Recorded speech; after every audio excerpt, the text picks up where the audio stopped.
As always, I forgot to press the record, but end results are spectacular. It's just insane how nice and clean it looks right now. And today we're going to be working with the start stop button. So I'm not going to be removing the panel completely. You can check it out the video description below for the how to remove the front panel on E90, 91, 92, 93. There a connector going to the button, and you have to squeeze two tabs at the side and pull it out the connector. So at this stage, it's kind of complicated to disconnect that piece right here. So I'm not gonna be removing it, and you're just gonna need to hear my word. But apparently at the back, we have two knobs, which is you have to press it. And with that move, you're gonna be able to push the button out. So I did it one side, and then you kind of press it the other side, and the same motion, and pull it out the button itself. At this stage, it's pretty simple in terms of removing the outer shell. Since we have a couple pins from inside, I use my finger and basically pull a little to the outer side and kind of remove that outer shell. Now we have the inner shell, which is also connected with those little tabs. So as you can see, I already broke one.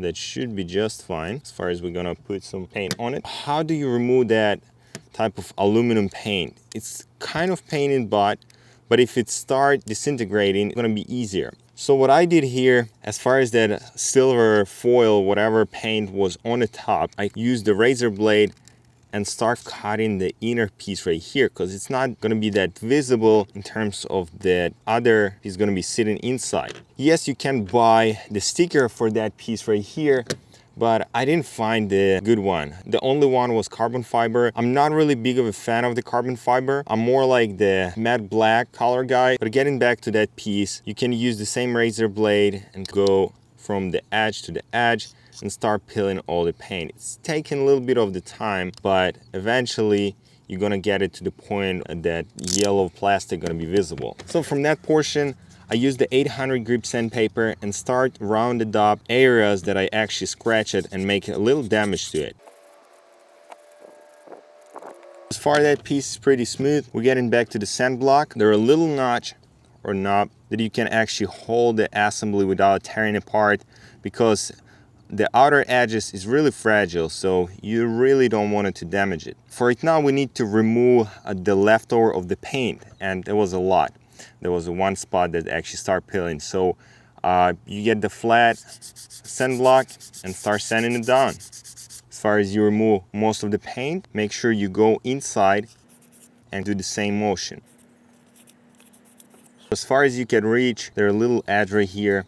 And like I said, the button going to cover most of that stuff. Probably would be able to salvage the button since there is simply dirt on it. So I'm not gonna be messing with that, and I'm not gonna be replacing the button itself. And for those two pieces, make sure you use some degreaser, rubber gloves, and we're gonna start painting them. We're gonna be using the same LVP from the color band. This is the, I think, charcoal black or something like that. I'll get you the link in the description below. You can order it from the Amazon. But after all, it says 45 seconds dry time, but that's a bully. You literally wanna wait at least an hour before installation. And if it's more complicated, you just wanna wait probably 24 hours or at least overnight.